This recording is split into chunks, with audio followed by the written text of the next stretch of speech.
कोणाचं त्यात काय काम असतं आणि किती योगदान असतं हा प्रश्न वेगळा। सेतूबंधनात खारीच्या वालुका कणांचा सुद्धा वाटा असतो। ते बाहेरच्या दृष्टीने मोजमाप करणाऱ्यांना वाळूचे कण किती ग्रॅम आणि हनुमंतांनी आणलेली शिला किती टन असा हिशोब करता येईल, परंतु आकाराच्या दृष्टीने वजनाच्या दृष्टीने कमी जास्त असेल, पण मूल्याच्या दृष्टीने त्या सर्वांचं मूल्य सारखं आहे। हनुमंतांनी शिला आणली नाही तर सेतू होणार नाही आणि खारीनी काही कण वाळूचे टाकले नाही तर तो सेतू बनणार नाही। एवढा मोठा सागर असतो, त्या सागरातला एक बिंदू तो कमी झाला तर लौकिक दृष्टीने सागराला उणे पण येतं असं लोकांना वाटत नाही, पण उणे पण येतच असतं। पूर्णामध्ये अंश याचं खूप महत्व असतं आणि हा जो पूर्ण बनलेला आहे आपल्या राष्ट्राचा सनातन काळापासून झालेला आहे, परिस्थितीच्या झंझावातांमध्ये बिलकुल न घटता सतत वर्धिष्णू असा होत चालत आलेला आहे। हा पूर्ण आहे कारण याचे सगळे अंश या पूर्णाशी निगडित आहेत, या पूर्णामध्ये योगदान करतायत। त्याच्यामुळे हे काम आपल्या सर्वांचं आहे। शिक्षण ही गोष्ट अशी आहे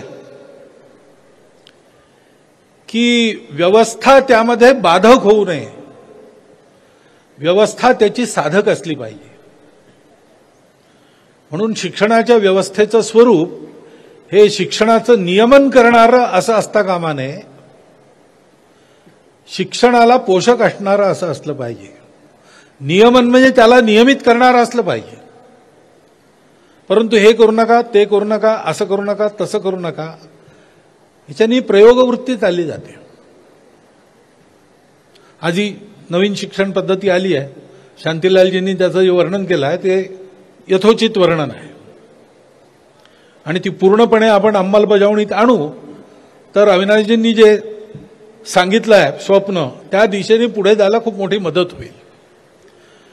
परंतु ही शिक्षण पद्धती आता आली, ह्याची चर्चा पुष्कळ वर्षापासून होती आणि ती चर्चा सुरू झाली किंवा आपण सुरू केली, तत्पूर्वीपासून तसं शिक्षण देणाऱ्या शाळा आपल्या देशात आजही आहेत, तेव्हाही होत्या।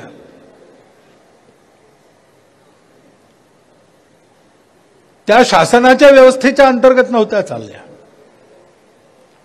त्या समाजाधारित शाळा होत्या आणि आहेत। आता परवाच मी मंगलोरजवळ एक कल्लडका आहे तिथे जाऊन आलो। 2-2.5 हजार मुलांची शाळा आहे। तो बंटवाळ तालुका आहे, त्या तालुक्याच्या कल्लडका परिसरात जी 40-45 गावं आहेत त्यातले विशेष करून आर्थिक दृष्टीने सामाजिक दृष्टीने मागासलेल्या वर्गातले सगळे तिथे शिकायला येतात। शिक्षण त्यांचं कन्नड माध्यमातून होतं, स्वभाषा हे माध्यम मुद्दाम ठेवलेलं आहे। कितीतरी दबाव आणि आमिष असताना सुद्धा त्यांनी आपलं माध्यम बदलवलेलं नाहीये। हे शिक्षण समाज चालवतो आणि त्याच्यामुळे त्या सगळ्या विद्यार्थ्यांना शिक्षण, गणवेश, पुस्तकं, एक वेळचं जेवण हे सगळं निःशुल्क आहे। आणि इथे जसं आपण पाहतो की ज्याला स्कूलिंग म्हणतात, क्लासरूम टीचिंग म्हणतात, तेही आहे आणि त्याच्या बाहेरचंही शिक्षण आहे, तसं तिथेही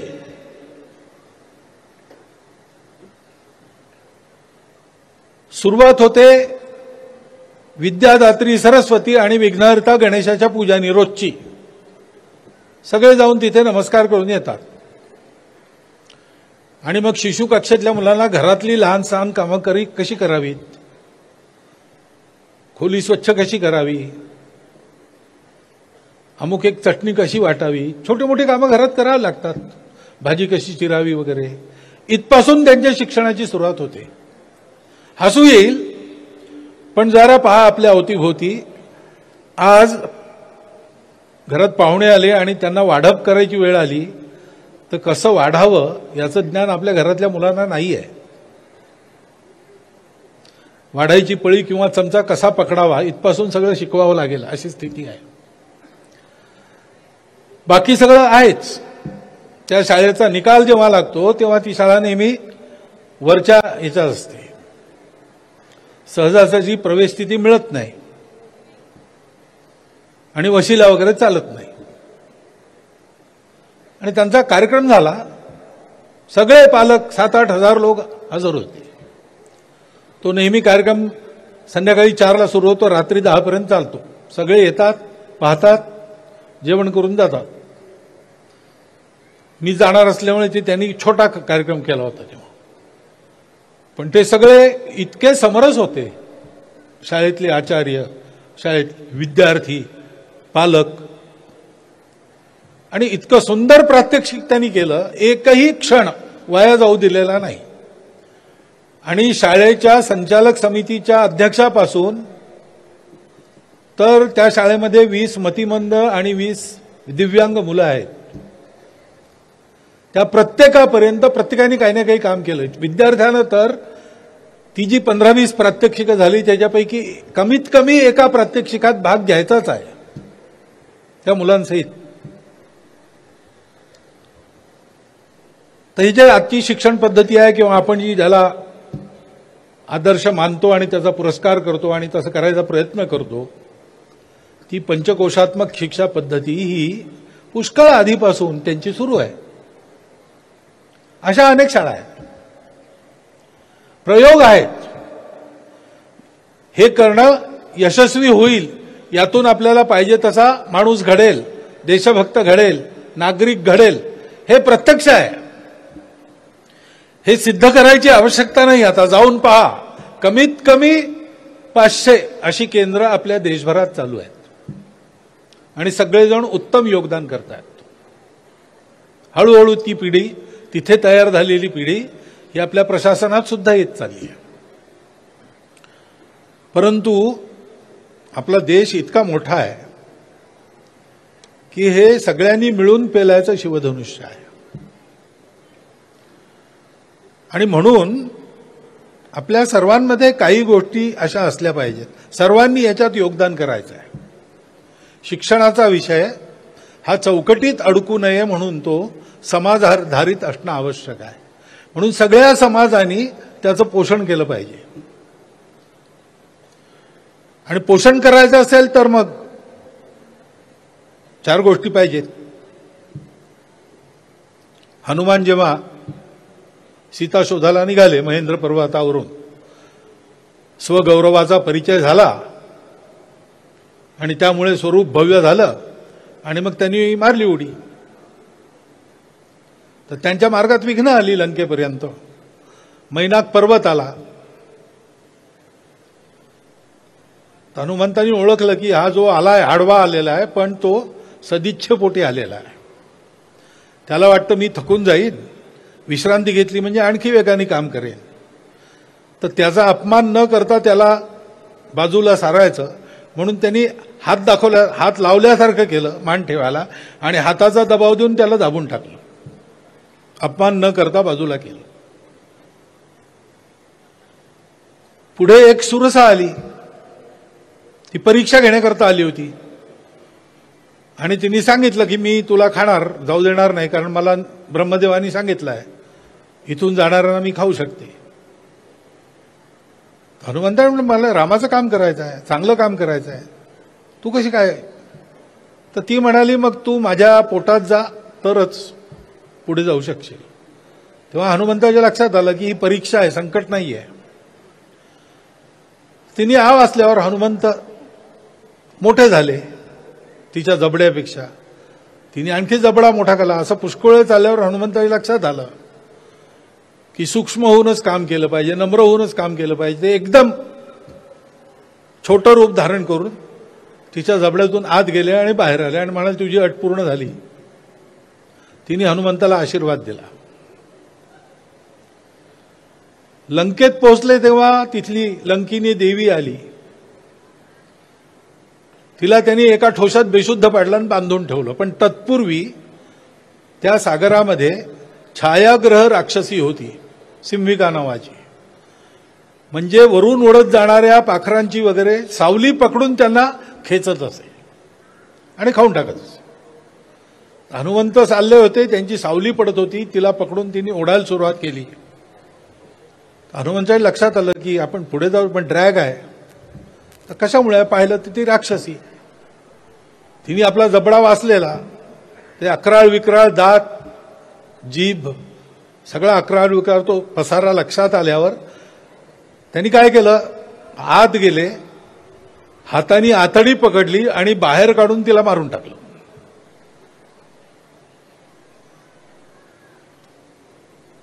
आता हा हनुमंतांचा पराक्रम पाहिल्यावर सगळ्या देवता आकाशात गोळा झाल्या. त्यांनी पुष्पवृष्टी केली आणि हनुमंताची स्तुती करत असं म्हटलं, यस्तु एतानि चत्वारी वानरेंद्र यथा तव. हे वानरेंद्रा, हे 4 तुझ्याजवळ जे आहेत ते, यस्तु एतानि चत्वारी वानरेंद्र यथा तव. कोणचे 4? धृतीर दृष्टीर मतीर दाक्षम स कार्यसु न सीधती. तो कामामध्ये कधी कमी पडणार नाही. त्याला या 4 गोष्टी पाहिजेत, धृती, दृष्टी, मती आणि दाक्ष. पहिल्यांदा एक धारणा ठीक पाहिजे, मनाची, कल्पनेची, बुद्धीची. उदाहरणार्थ शिक्षण म्हणजे काय? साक्षरता आणि शिक्षण यात फरक आहे. पोट भरणे शिकणे आणि शिक्षण घेणे यात फरक आहे. साक्षरतेवातून अडतं असं आपल्याला वाटतं, पण तसं नाही आहे.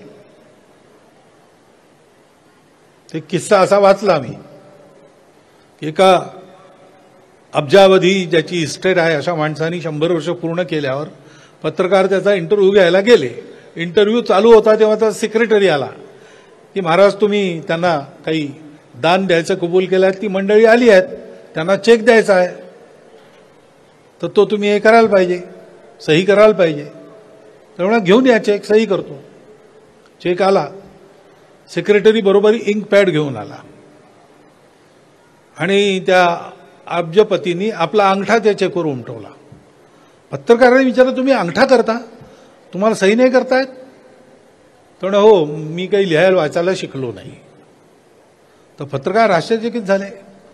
लिहायला वाचायला न शिकता तुम्ही इतके पैसे कमावले, जर शिकला असतात तर काय केलं असतं? तर ते मला माहिती आहे. मी हा माझा उद्योग सुरू करण्यापूर्वी एका चर्चमध्ये घंटी वाजवायची माझी नोकरी होती. 40 वर्षाचा मी झालो होतो. आणि आमच्या बिशपनी नोटीस काढली की चर्चमध्ये ज्याला काम करायचं आहे त्याला कमीत कमी साक्षर व्हावं लागेल. मी त्याला म्हटलं की मला काही आता जमणार नाही, 40 वर्ष उलटून गेली, शिकणं विकणं जमणार नाही. तर तो म्हणून नोकरी सोड. गेली माझी नोकरी.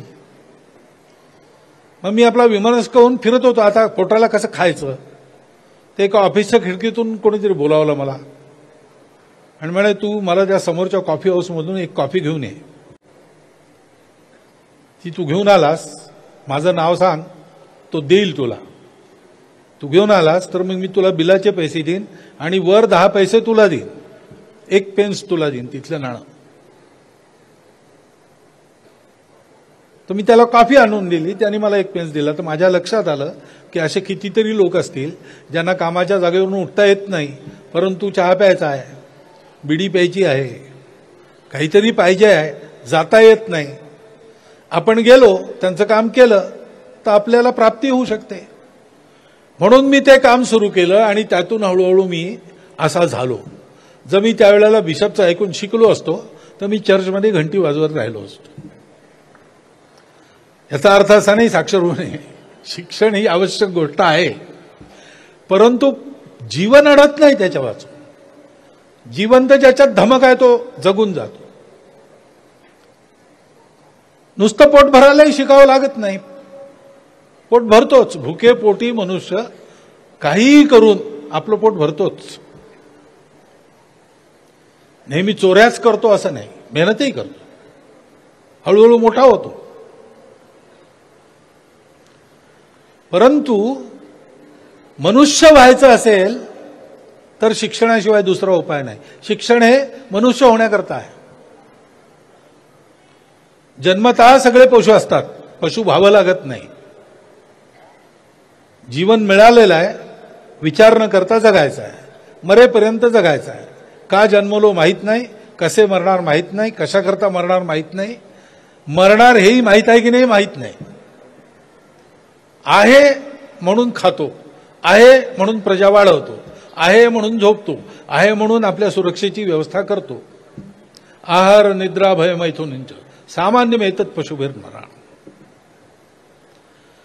परंतु मनुष्य विचार करतो, विचार करून तो नराचा नारायण होऊ शकतो, नराचा नराधमही होऊ शकतो.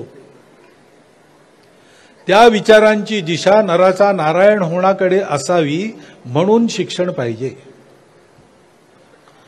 माणूस घडवणारं शिक्षण पाहिजे. ही धृती, ही धारणा पक्की पाहिजे शिक्षणाच्या. नाही ते एकदा आपले शिक्षण मंत्री माजी असे म्हणाले होते, आत्ताचे नाहीत, जुने, की शिक्षण हा $3 ट्रिलियन बिझनेस आहे. शिक्षण हा बिझनेस नाही आहे. शिक्षण देणे हे व्रत आहे, शिक्षण देणे ही सेवा आहे, तो व्यापार नाही. त्याच्यात आपण मनुष्य घडवतो, मनुष्याला घडवता घडवता स्वतः घडतो. शिक्षण देणारेही शिकत असतात, शिक्षण घेणारेही शिकत असतात, शिक्षण देणारे आणि घेणारे यांची व्यवस्था करणारेही शिकत असतात. शिकण्याच्या बुद्धीने, सेवेच्या बुद्धीने, स्वार्थाची बुद्धी सोडून करायचं हे महान व्रत आहे.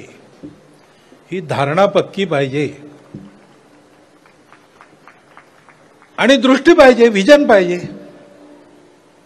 कल्पना करायची तर छोटी कशाला करायची? आपल्याला करता येईल तेवढी भव्य कल्पना करायची आणि तितकेच भव्य परिश्रम करून ती साकार करण्याकरता जीवन लावायचं. हे मनुष्याचं जीवन आहे. हे खरं भव्य जीवन आहे, सुंदर जीवन आहे, सार्थक जीवन आहे.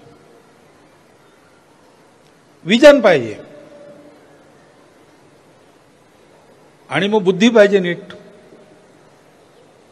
कारण बुद्धी नेहमीच कधी कधी उलटी चालते जेव्हा खोडा घालत असते.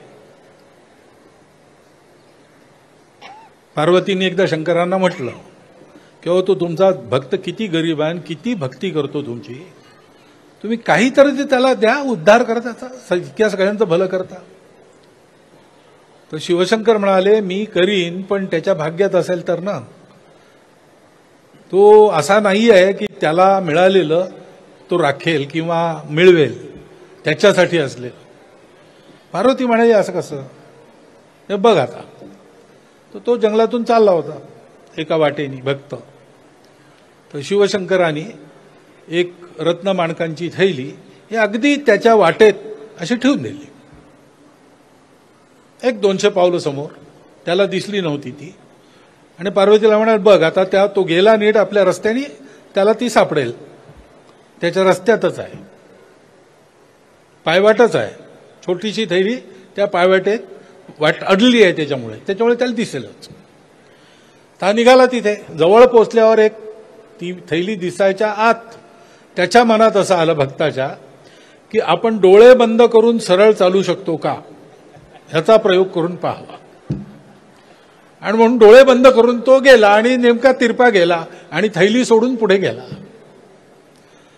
शंकर म्हणाले बघा, त्याच्या भाग्यात आहे पण घ्यायची त्याला अक्कल नाही. बुद्धी हे असं करते, कधी कधी बुद्धी स्वार्थ मनात आणते, याचा उपयोग आपल्याकरता करायचा अशी बुद्धी देते. अशा भरकटणाऱ्या बुद्धीने काम यशस्वी होत नाही. आणि दाक्षम म्हणजे दक्षता पाहिजे. काम उत्कृष्ट असलं पाहिजे, निर्दोष असलं पाहिजे. फळाची चिंता न करता उत्कृष्टता आणि पूर्णपणे गुणवत्ता ही जपली पाहिजे. या 4 गोष्टी असतील तर मनुष्यही काम करू शकतो. करणारे करतायत, ते असंच करतायत म्हणून ते पुढे चालले आहेत. त्यांच्या कामात त्यांना सार्थक यशस्वीता मिळते आहे. परंतु हे काम इतकं मोठं आहे, याला आपले सर्वांचे हात लागले पाहिजेत. मी अशा ज्या शाळा बघितल्या आहेत त्याच्यातल्या अधिकांश शाळा या पूर्णपणे समाज चालवतो. त्याच्यामुळे सांपत्तिक स्थिती सगळ्यांची फार चांगली आहे असं नाही आहे. परंतु विद्यार्थ्यांना काहीही कमी पडू देत नाहीत. गुरुजनांचं हे जे वात्सल्य आहे, आप्त मानून आपल्या विद्यार्थ्यांना शिकवणं, त्यांच्या स्तरावर उतरून त्यांना आपल्या स्तरापर्यंत वर उचलणं, ही त्यांची जी कार्यशैली आहे. त्याच्यामुळे त्या शाळा याही परिस्थितीत पालकांच्या समर्थनावर चालतात आणि चांगल्या चालतात. आता तर पुष्कळ योजनाही अशा आहेत आणि पूर्णपणे सरकारी व्यवस्थात राहूनही हे करणं शक्य होत चाललंय. हळूहळू, पूर्ण नाही झालं अजून, होईल. परंतु हे सगळं असलं तरी जोपर्यंत सगळा समाज हे म्हणत नाही की आमच्या मुलांना असं शिक्षण मिळालं पाहिजे, तो पुढे जाऊन किती कमवतो आणि वरची कमाई किती करतो हे आम्ही नाही म्हणणार. आम्ही त्याला सांगू, शिक, कमवाय करता नाही, माणूस होण्याकरता शिक. उत्तम शिकशील तर दोन्ही हातांनी मिळवू शकशील, ते मिळव, भरपूर कमव, पण आपल्याला पाहिजे तेवढं कमीत कमी ठेव. बाकीचं जिकडून घेतलं त्यांना परत कर, समाजाला परत दे. तुझ्यासारखे आणखी लोक शिकावेत असा प्रयत्न कर. तुला शिकवलं त्या शाळेला काहीतरी भरीला घाल. घरातून ही शिकवण मिळेल, समाजात चालणाऱ्या अशा उपक्रमांना आपलं पूर्ण पाठबळ मिळेल आणि आपल्या सगळ्यांची आकांक्षा याबाबतीत अशी राहील की आमचा मुलगा शिकेल तर हे शिकेल. असं होईल त्या दिवशी आपलं सनातनत्व जपून नित्य नूतन दुनियेत उत्कृष्ट नेतृत्व करणारा देश म्हणून आपला देश आपण उभा करू शकू, यात काही शंका नाही. मुळात ते कर्तृत्व आपलं आहे. मध्ये काही ही जी जळमट संस्कारांची इकडली तिकडली येतात ती बाजूला सारून देशाकरता, पुढच्या पिढ्यांकरता आपण हे केलं तर हे याची देही याची डोळा साकार झालेला आपण पाहू शकू. त्याकरताच हा लोकसेवेचा उपक्रम आहे. त्याकरताच इथे मंचावर बसलेले लोक आपापलं काम करत असतात आणि आपापलं काम नेमून दिलेलं ते आहे, त्याच्या बाहेर जाऊन पुष्कळ काही करत असतात. आपणही असंच करावं अशी विनंती करतो आणि असं पाहायला आपल्याला मिळावं अशी आपल्याला शुभकामना देतो आणि आपल्याला धन्यवाद देऊन माझे 4 शब्द समाप्त करतो.